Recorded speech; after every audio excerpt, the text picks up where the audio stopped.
उत्तर प्रदेश में एक बार फिर जातिवाद और सियासत आमने सामने खड़े नजर आ रहे हैं। एक छोटा सा सवाल, लेकिन उसका असर इतना बड़ा कि पूरा प्रदेश चर्चा में आ गया।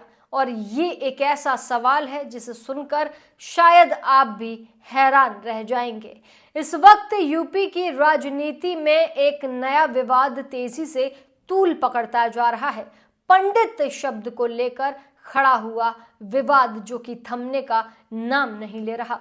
और सवाल सिर्फ इतना ही नहीं है कि यह शब्द इस्तेमाल क्यों हुआ, बल्कि सवाल इससे भी बड़ा है।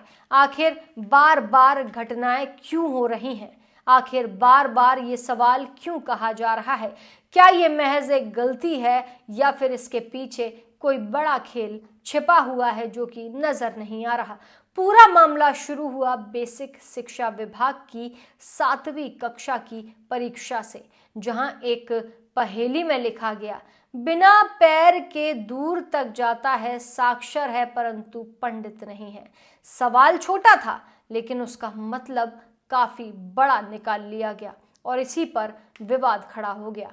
जैसे ही ये प्रश्न सामने आया, सोशल मीडिया पर मानो विवाद की बाढ़ आ गई हो। लोगों ने इसे जाति सूचक और अपमानजनक बताते हुए कड़ी आपत्ति जताई और आपत्ति जताते हुए विरोध भी किया। कई संगठनों ने ये कहा कि पंडित शब्द का इस तरीके से इस्तेमाल करना एक पूरे समाज के सम्मान को ठेस पहुंचाता है, जो कि बेहद गलत है। देखते ही देखते ये मुद्दा सोशल मीडिया से निकलकर सड़कों तक पहुंच गया और फिर सियासत के केंद्र में आ गया। इतना ही नहीं, जैसे ही ये मुद्दा सियासत के केंद्र में आया तो उसके बाद विवाद और बढ़ गया।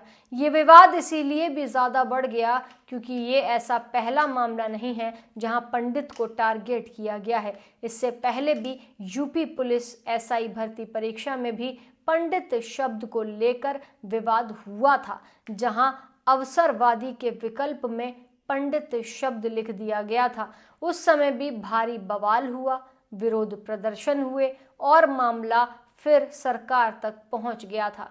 सरकार ने उस वक्त सख्ती दिखाते हुए जांच और कार्रवाई के निर्देश दिए थे और फिर से ये मामला सरकार तक पहुंच गया है।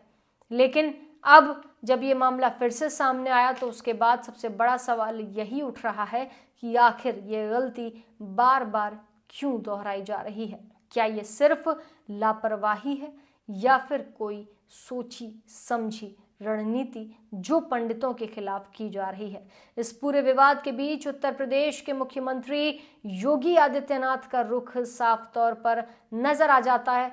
योगी आदित्यनाथ पहले भी कई बार कह चुके हैं कि जातिवाद समाज को बांटता है और इसे बढ़ावा देने वालों के खिलाफ सख्त कार्रवाई होनी चाहिए, होती रही है और आगे भी होगी। उन्होंने साफ निर्देश दिए हैं कि किसी भी परीक्षा या किसी भी सरकारी प्रक्रिया में ऐसी कोई गलती नहीं होनी चाहिए जिससे किसी समाज की भावनाओं को ठेस पहुंचे, वो आहत हों या वो विरोध करें। लेकिन इसके बावजूद अगर ऐसे मामले सामने आते हैं तो सवाल उठना भी लाजमी है। क्या सिस्टम में कहीं ना कहीं बड़ी चूक हो रही है, या फिर जानबूझकर पंडित टारगेट पे हैं, या फिर कोई ऐसा तत्व है जो जानबूझकर विवाद को खड़ा करने की, विवाद को बड़ा बनाने की कोशिश कर रहा है?